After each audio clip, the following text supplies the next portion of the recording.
Hi guys, this is video 2 for T charts, macro unit 4. And first thing I'm going to do before we get into more examples is just go over a rule that will help you. When the Fed buys or sells securities or bonds, the money goes in or comes out of the excess reserves. If you remember that, I think it'll be helpful. They are not subject to the reserve requirement. I'm going to look at that again using our first example, okay? So if a person deposits money into a checking account, it goes and gets added into here.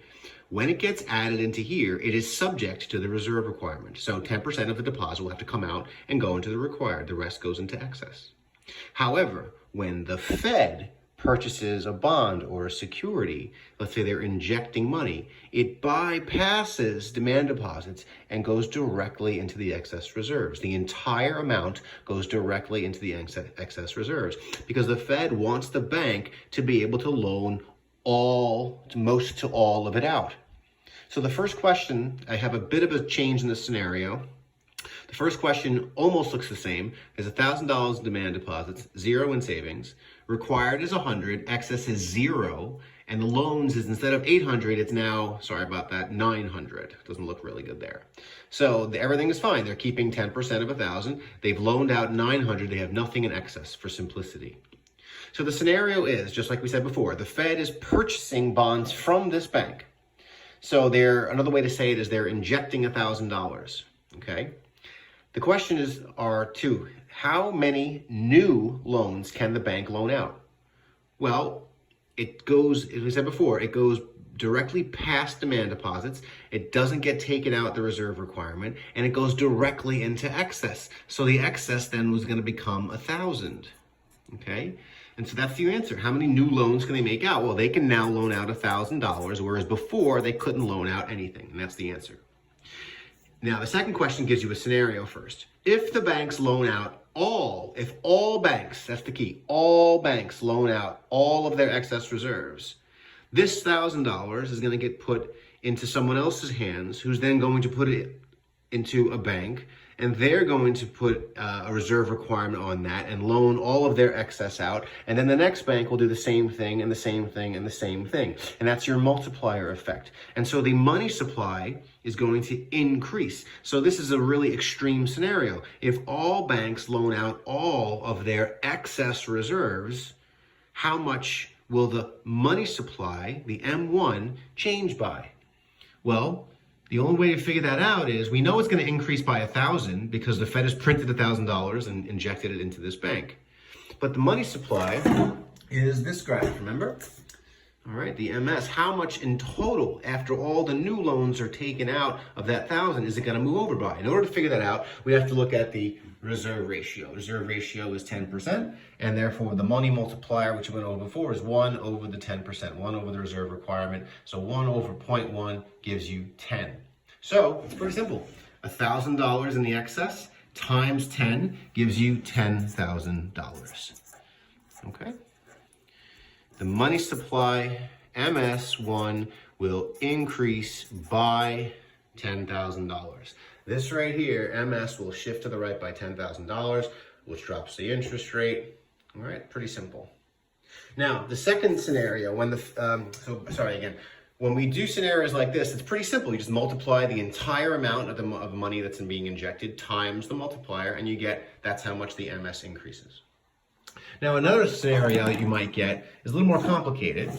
It's instead of the Fed, this is scenario 2, instead of the Fed buying bonds or injecting money, we're going to say that Jane deposits, that's the key. She deposits into her checking account. A checking account is a demand deposit, DD, $1,000. Well, we're going to ask the same two questions. How many new loans can the bank lend out? Well, the $1,000, right, goes into her demand deposit. So we have to increase $1,000 here. Demand deposits are going to go up. But we've already taken out $100 of this. Now we need to take out $100 of this. And so $100, 10% of 1,000 is going to go into required. They have to keep a total of 200, right? 100 plus 100. And how much is left over? Well, 900 is going to be left over. So 900 is going to go into our excess. So you tell me, how many new loans can the bank lend out? 900. right? $900 of new loans. In this case, if the banks lend out all excess reserves, how much will the money supply change as a result of the $1,000 deposit, right, by a person? Well, it's going to be the same multiplier, 10, right, because it's a 10% reserve ratio, times the amount of excess. Instead of 10,000, it's going to be 9,000. Okay, so the money supply will increase by 9,000. One way to think of it is, when in the first example, the Fed literally printed $1,000 that didn't exist before, and then it got loaned out and loaned out and loaned out. So you just, to make that easy, you just say the $1,000 times 10 gives you $10,000. The MS increases by that. But in this case, you get the same number. It's really, you're taking the new money, the bank's holding on to 100. So it's the amount of the new loans times the 10 gives you only 9,000. Think of it as that the initial $10,000 that was here was already printed. It was already in existence. So it's not new money. Okay? Hope that makes sense. If we were to, sometimes I ask you to redraw the graph in examples like these. Well, I kind of did it before, but what would this new graph look like? See if you can do it. $1,000 is deposited into here, right? So this becomes 2,000. This remains at 0. There's no savings because it was demand deposit. And now you can kind of do the same thing as you did before. You had $100 in reserve requirement, but now you're taking 10% of this new $1,000 that was deposited. So you have to add 100. So this then becomes 200, right? Which makes sense. 10% of 2,000 is 200. But then you got an extra 900 over here, right, for the excess reserves. They had 0 excess reserves, and now they're going to have $900 more in excess reserves. And their loans would stay the same. Okay, we're assuming that in this example, just redraw the chart after the initial deposit. I actually could have asked this question before I asked this question here. But if you were to ask this question, what happens when $1,000 is deposited into the bank? It's added into here. 10% is taken out, put into here. The rest of it is put into here. Okay, and unless they tell you something else, this is what your graph is going to look like. They can still loan out $900 worth of loans. Hope it makes sense. Leave questions in the comments. Thanks.